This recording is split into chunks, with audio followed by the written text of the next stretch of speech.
Yeah, I'm a director at United for Global Mental Health. I lead the Global Mental Health Action Network, which we can talk a little bit more about. That's awesome.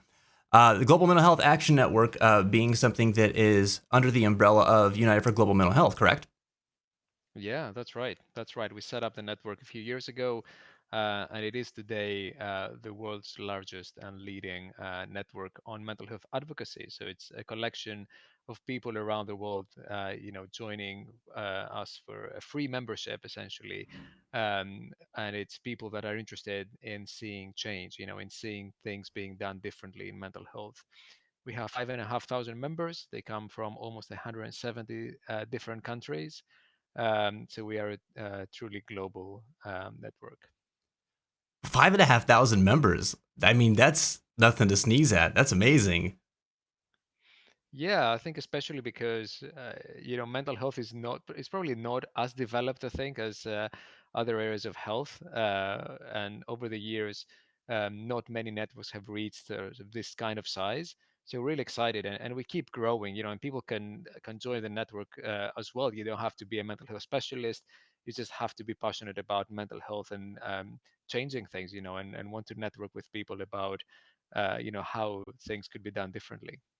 There's not always like this understanding between the two. It seems like maybe they butt heads a lot, or one feels like there's power over the other. Is that right? Yeah, I think power is the right word. There's definitely a hierarchy of power in mental health, more broadly in medicine, but I think in mental health it's really prominent. And most people will be familiar with the history of mental health, and for hundreds of years we've essentially had the model of the asylum. So let's lock people away and just pretend that they don't exist. So that is a real abuse of power. And we know that this has been a really toxic model for mental health. So we are coming out of that. Obviously, there's a lot of mental health awareness at the moment. We are tackling the stigma slowly, but I wouldn't say we are pretty far from perfect, and there's still a lot of road to cover. But for us, that conversation is really important. People with lived experience, people, individual activists, people who have experienced, in their families, in their communities, how things can be really devastating, but also how things can actually be better. It's really important to kind of continue raising those voices. I agree with that. I'm so glad that there's an organization like yours who's doing this on a global scale. I worked with a nonprofit out here in the state of Pennsylvania, and we did state level advocacy, and it had much the same types of mission that you're talking about here too, and putting the power back in that of the individual, so that they can have services available to them that are actually going to work for them. But there's so many complications that come with that, doing it statewide, because it's like a big umbrella, and there's a lot of different organizations you're working with on the ground before you even reach the individual. Obviously, there's limited capacity to do good work across that level. But you guys are doing this, like, if I'm talking about a state, right? I mean, that's like a territory within a country. You guys are doing this across many countries all over the world. How do you achieve the level of success that you guys have found? So thank you for that. That's very kind of you to say. Um, I have to say it is a slow journey. We have a range of expertise within the team. We also work with a huge range of partners from around the world. We work with a lot of advocates who have lived experience. We work with a lot of partners. We talk directly to governments. We talk directly to the World Health Organizations, UNICEF and these global organizations. um, our starting point is kind of trying to figure out what is the common ground. And I think these days we have the benefit that people actually do want to do something about mental health. They do, even if they don't have the right tools or the right knowledge, or don't know maybe what the right policies, are, or the right legislations that need changing, or the right systems that they need, to apply. People usually want to do something about mental health. There's also a lot of pressure. There's a lot of pressure from young people. There's a lot of pressure from adults. There's a lot of pressure kind of around the system from families. One, working slowly and strategically is a second one, and we want to work across each part of the system. We work with global organizations. We bring them together with national organizations, with grassroots organizations, and I think there's something magic that happens when people are sitting just around the table, virtual or physical kind of table.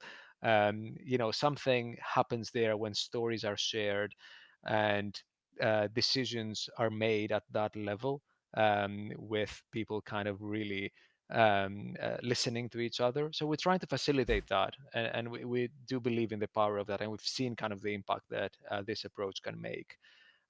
So I think yes, if I simplify kind of what we do, that's pretty much it. Bringing people around the table from very different and diverse backgrounds.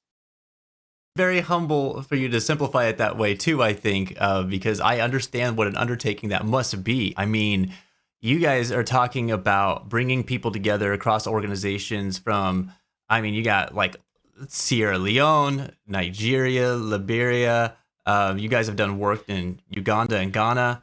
And you're getting all these people, and whether it's virtual or not, in the same space to sit together and talk about what do we need to do to improve these systems in the system that looks different between all of these Yeah. countries, and how do we share that information with each other? So it sounds to me like your organization is that, almost it's like a hub where people can come in and meet like that and share this information with each other and take it back to their respective countries and see what works. Right to say that systems can be very different around the world, um, but there are principles, right? We know, for example, that um, if you are in a school where you are valued as a young person, and teachers are interested in you finishing school well, this is having an impact on your well-being. If Right. you are in a workplace where you are not bullied, you are respected as an individual, your contribution is respected, um, this is actually good for you, good for your mental health. um, if you need support and you can get it for free or for a very low cost, and you can get support that is culturally appropriate, as we say, for you, so it kind of makes sense to your circumstances, you're a lot more likely to really value that support and continue flourishing. Everyone should have access to services, mental health services, for example, that are close to them, that are respecting them as individuals and their human rights, that respect their circumstances, and those services should be free. Ideally, they should be close to them. They should be accessible. They should be in their language, and I don't just mean English or French or whatever. I also mean kind of the cultural language. Um, and and then people around the world help us to implement those principles in their contexts. I love that. I mean, there's a lot of organizations that try to do things on a grand scale like this that Mm. have good intentions, but struggle to make that connection locally. Yeah. And I think that's the key ingredient for doing what you're doing.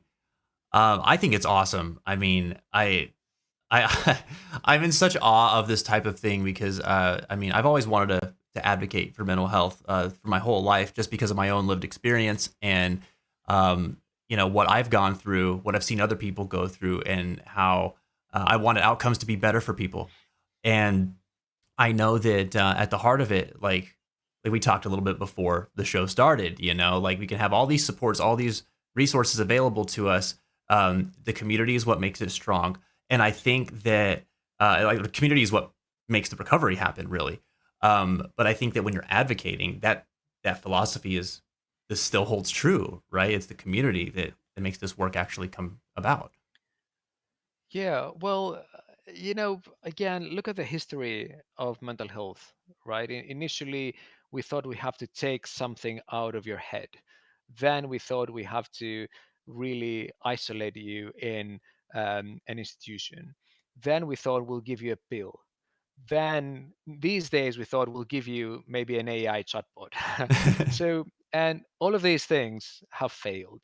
They haven't really made a difference in, that we can actually count, and measure in terms of how many people are actually suffering at the end of the day. That's really about it, right? So are people flourishing or are they suffering? So we haven't really made a difference there, but where we've seen a difference being made is when we have nurtured community, when we know that people have someone to turn to, for their mental health, when we see people really thriving when they have good networks of friends, really good relationships at home, or with family. They find their tribe in some shape or form.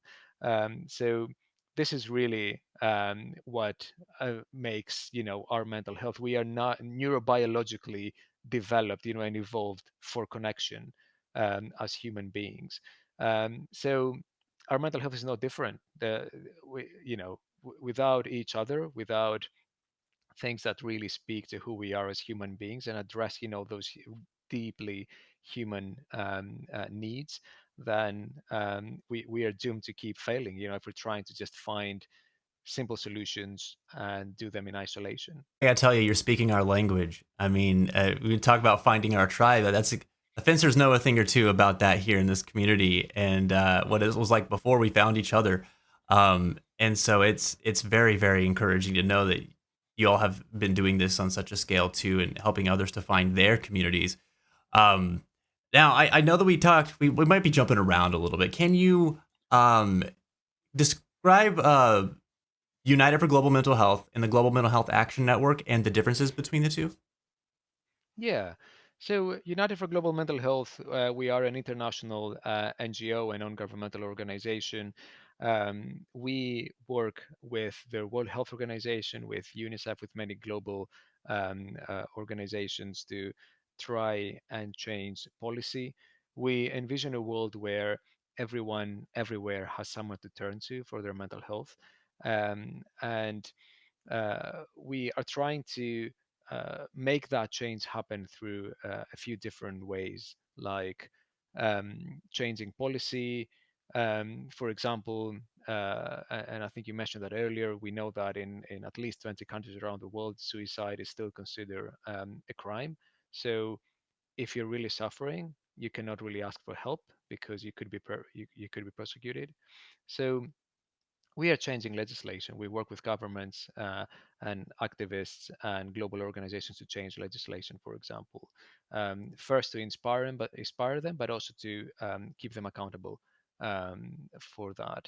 Um, Within that, United for Global Mental Health set up the Global Mental Health Action Network a few years ago to ensure that there is a voice for advocates and activists from around the world. We have been building and growing and nurturing that network, but it is really member led. It is really its power, it's coming from people around the world. We are in almost 170 countries, and our members run campaigns. They go to global meetings. They go to their national and local meetings. They share information. They learn from each other, and they see, our network as a little bit of a home, for their work. And some of them are practitioners. Some of them are researchers. Some of them are people with lived experience, or family experience. Um, it's a huge range, and we know that this is kind of how change is happening, as we've discussed already. So um, this is kind of how we work. So the United is kind of hosting and nurturing that network, which I'm really privileged to lead. And the network is kind of building change back into that huge global and national kind of system. That's awesome. So if I'm hearing this right, then United for Global Mental Health, they are doing a lot of the advocacy, policy, and legislative level advocacy, whereas the Global Health Mental Action Network is including local level advocates, individuals with lived experience into the process as well. Yeah, that's right. That's right. That's so cool. So just throwing this out there, for instance, if members of our community, people watching right now, wanted to participate in this, would they be able to join the Global Mental Health Action Network? Yeah, they can join the network. In the link you've shared, there's a join us button, so you can easily become a member for free. We have a number of working groups that you can join. or you can just receive our newsletter and stay kind of informed about what's happening around the world in mental health. Or you can attend our webinars. We have webinars fairly regularly, every month, every couple of months, every few weeks, depending on the topics. You can propose topics and themes of Hmm. what you're finding interesting. um, you can We have an online forum as well. I don't think it's as slick as Twitch, in terms of the emojis and all that's happening around, but it is an online platform that people can connect, and you can share kind of more about what you're interested in, and find others to connect with. So there's a lot going on within the network, and you don't have to be an expert by any means to join. That's so cool. And listen, whether it's got all the bells and whistles like Twitch has or not, I think that the value of being able to just like put out a topic and say, "Hey, this is what's going on in my country. This is what's going on in my community right now." Like, is there anybody else that might be interested in like working together to try and like do something about this? And then being able to put a group together and get that level of support to figure it out is amazing. And then just talking to each other is amazing in and of itself. So I want to pose this, to everybody in the chat right now. You guys are hanging out, you're watching and learning some stuff with us today. If you have any questions about, ways that you could get involved, if there's something that you want to know about that's going on in the global mental health space that might pertain to something that you're dealing with, something that your friends or family might be dealing with, I would encourage you to think about that and maybe ask here for the next, I don't know, 10, 15 minutes while Antonis is joining us. I'm sure that he would love to answer any questions like that or any questions related to Global Mental Health Action Network's work or United for Global Mental Health's efforts. Please feel free to post your comments, post your questions in the chat. We'll be taking them throughout the rest of the segment. I do want to point out just during this conversation, we have already received 60 pounds in donations. So we're moving over towards our 1,000-pound goal, which I'm very excited about. Haven't even really asked for that yet, but people are just excited to support what y'all are doing, and I think that's really cool. And we still have more than 7 hours to go, so I think we're doing some cool work right now. Clyde's asking, are there any future technologies being developed for mental health currently that you know of? Yeah, there's a lot going on in that space. There's a lot of interest in, first of all, I guess how different systems can support our mental health.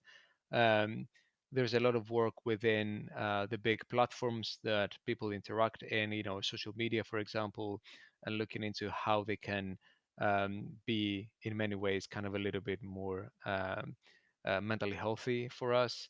Um, there's a lot of work on the role of AI and its use in perhaps helping people to engage with the system. I think more than anything else, this is where we're seeing kind of really interesting stuff that people can use AI kind of driven platforms to navigate better what are their options that they have, without facing that initial stigma that sometimes you get, when you ask for help. Um, Obviously, there are things like online therapy and not removing kind of that need perhaps to go and visit a therapist for sessions, online groups, online platforms, and online peer support platforms. So we have really, I think, over the past few years, we've seen a real shift from the physical to the online, and kind of really harnessing that power slowly.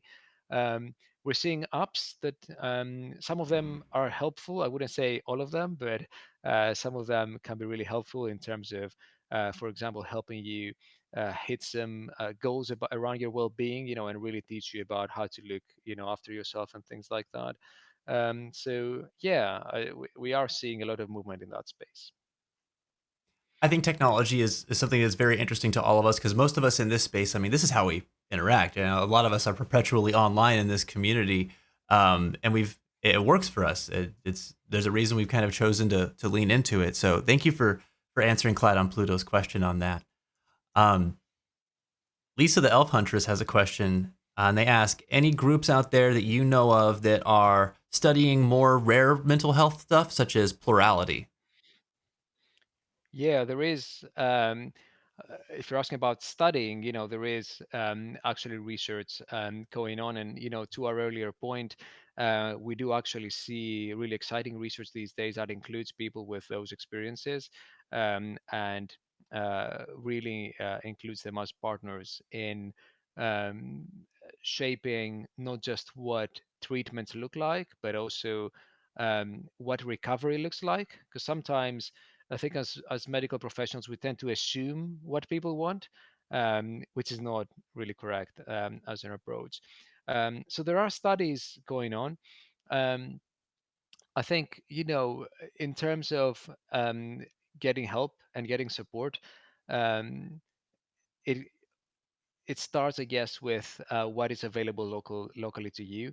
Um, but you have every right kind of to ask for support that is appropriate for you and by people who are experts in that space. Um, but yeah, it is ongoing. More efforts are going into these spaces these days. Historically overlooked a little bit. Thank you for answering that question. I know plurality is something that's come up in our community a couple of times because we got a couple of members who live with that and multiple headmates, that sort of thing. And there's not a lot of information out there that's known about it. But there are communities I noticed that form around sharing their experiences with each other that has been helpful. It'd definitely be cool to see some more research come out on that. Um, as you mentioned earlier, so much of our research and data driven work on mental health is still pretty recent. We're still really just cracking into the iceberg there. So hopefully there'll be some more efforts on that in the future too. Um, Another question comes from Foul Media, and she asks, "I actually have a question. Well, two. Firstly, I'd like to know if there are already like help structures for LGBTQ people, whilst it is not directly a mental health problem, being LGBTQ, but seeing as members of the community get oppressed in many countries, mental health does play a part." And they have a follow up question, but we'll stick with that for now. Yeah. Yeah, that's a really good question. Um, we have seen, you're absolutely right. We know that LGBTQI plus people, they tend to be quite oppressed. We tend to see actually legislation in some countries that is really discriminating. It really doesn't align with human rights and our well-being needs. Um, so the encouraging news are that there are help structures, there is support. Uh, it does heavily depend where you're based in the world. Um, so I think, if you are interested in help for yourself, I think, we can certainly we are adding resources on our website as well. But there are resources out there that you can check, and I would check kind of reputable sites, like health societies and things like that. um, there is a big push actually within the LGBT community around what we call universal affirmative healthcare, which is the provision of health support in a way that is affirmative to people's sexual identities and people's cultural backgrounds. Um, and we actually have a strong group and a working group within our network that really advocates for these things and has recently come together to start looking at what solutions could look like. We also work with people linking to the previous question or earlier question. We also work with people who have developed really cool kind of digital solutions to try to navigate the kind of problems that come in oppressive systems that actually you don't have to talk about your identity maybe to start with, and try to find help from structures that are really there and accessible. um, so yeah, I think our activists, they are working to change legislation, but they are also working to create solutions. And there's a lot more on our network that we are doing, and there'll be a lot more that we will be doing.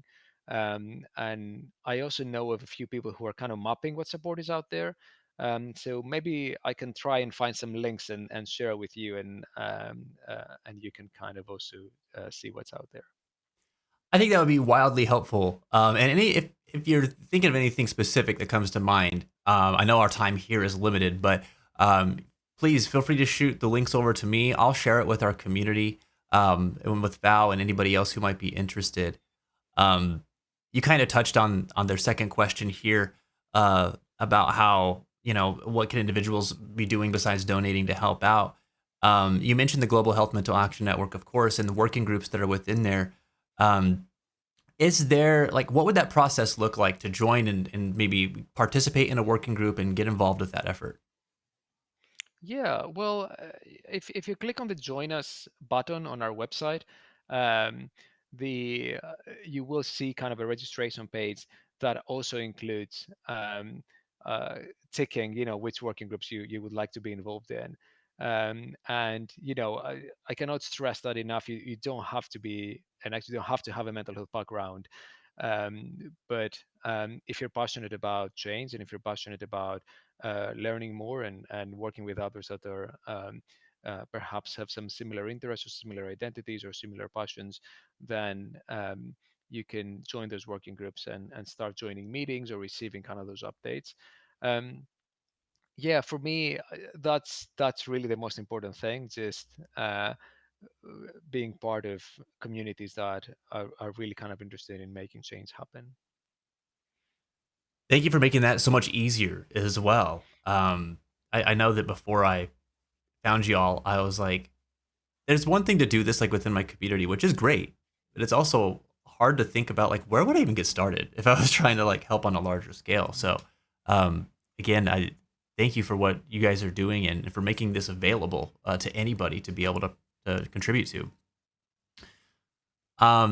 Just a couple of comments here. Cloud and Pluto said, "Yeah, it's very difficult living in a country with no LGBTQAI plus rights." Um, Reap said it was very well said.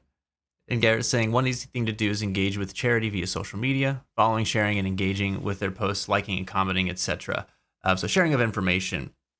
Um, I and I'm looking at time. And I know that you have opened up to being here with us for the hour, which I thank you very much. I think initially, whenever I reached out, I said it'll be about half an hour, and we're here at 50 minutes almost. So I just really appreciate you spending some extra time with us. Um, if you Pleasure. It's a real pleasure. Yeah, and I'm really glad to see kind of questions coming and people being interested. Yeah. I do have a question for you, but I'm going to hold it for just a moment. We have questions of the day every day that we're live here, so I kind of want to share one with you. But before that, um, could you briefly tell us a little bit about like what your future efforts and current efforts are, and how the money that we're trying to raise for this fundraiser might contribute to some of the work that you're doing right now? Yeah, so there is a big opportunity coming up in 2025. There is a big meeting of the United Nations, which is really focused on mental health. We've never had a meeting at the United Nations focused on mental health. So for us, this is something unique, even though we've worked in these spaces before. Um, but we really want to bring people from around the world to try and, if you like, influence, what comes out of that meeting, because that meeting means that heads of governments will travel to New York and they will leave having made commitments about what they're going to do about mental health. So this is happening in September. So over the next, 11 months or so, or 10 months or so, we'll be really pushing hard for things to happen, both with national governments, but also with those global organizations. So donating to our work means that we can actually help activists travel to those meetings and have a seat around the table. Um, it means that we can do activities, and we want everything that we're doing, we want it to be free, accessible online for everyone to see, to download, to watch. So it kind of really helps us to keep everything free forever. Um, and it also helps us to maintain, that critical resource to ensure that we are we keep pushing things out there. We use our social media, we use kind of these sort of meetings and platforms. We get to important places, and we also recruit good people to continue pushing kind of on these agendas. So yeah, I guess every and for us as a not-for-profit, every kind there's no such thing as a small donation. Everything counts, because at the end of the day, you're contributing to a big cause. um, and we really try to run our organization in a very ethical way. So we don't take money from big harmful corporations, tobacco, alcohol, firearms, fossil fuels. We're really careful about what we're doing and how we're engaging to stay independent. There's a real strength in individuals donating to our cause, because it means that we can be independent.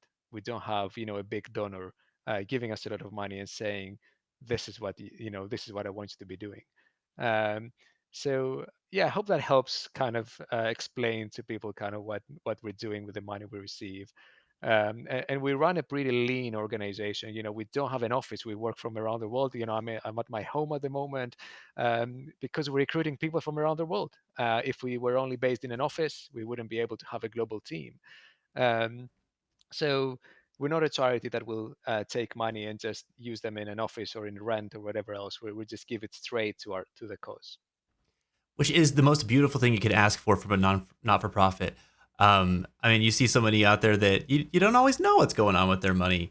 And I might have done a little bit of digging on some of the publicly available records from y'all's operations too, and it's like something like 90% of your operating costs, or of your funding, goes to operating costs and the work that you're actually doing. And I thought that was really, really impressive, especially coming from a not for profit myself and kind of seeing how that can get a little weird. Uh, so thank you for believing in your cause enough to stick to your guns and principles all the way throughout the work that you're doing and the money that comes in to support it. Um, That's very kind. Thank you. of course. Please, fencers, tell your friends, tell your family, even if you can't donate today, the next very best thing that you could do is share this event around. Tell people to come into the stream. Anybody who wants to participate in this with us, wants to donate, it'd be very generous of you to do so. This is the season to do it. We are trying to raise £1,000 for United for Global Mental Health. Dr. Antonis Kousoulis, I really, really appreciate you stopping in with us. And I have one question for you before we depart here. I would like to know, was there a film or documentary that made you think about your view on things, like personally, or improve yourself? That is our question of the day that I would pose to you.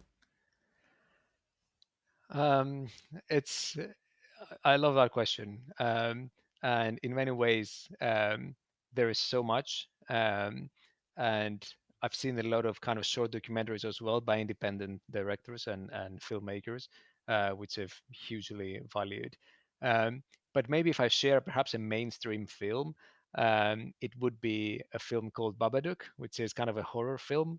Uh, but the level of nuance in terms of mental health, psychology, trauma in that film is really impressive, and I was really I really left kind of that, watching that, um, uh, actually really being really excited about the work that I do already. So if you're into that style, of film, then I would say that would be a recommendation.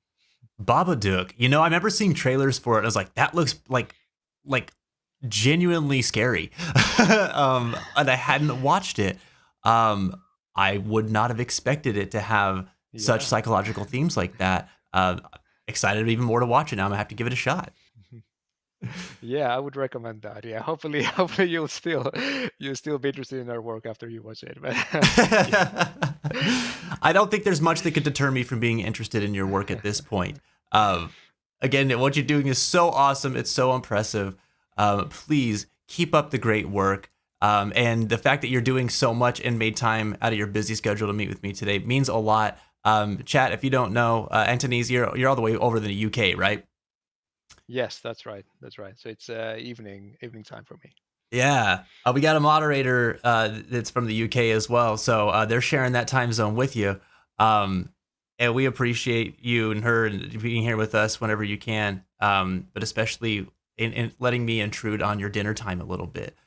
So Well, I'm Greek, so my meal times are a little bit later than the usual kind of British times. you know what? As an insomniac, I can appreciate that. Sometimes I'll be having Yeah, dinner at like 10 p.m., you know? there you go.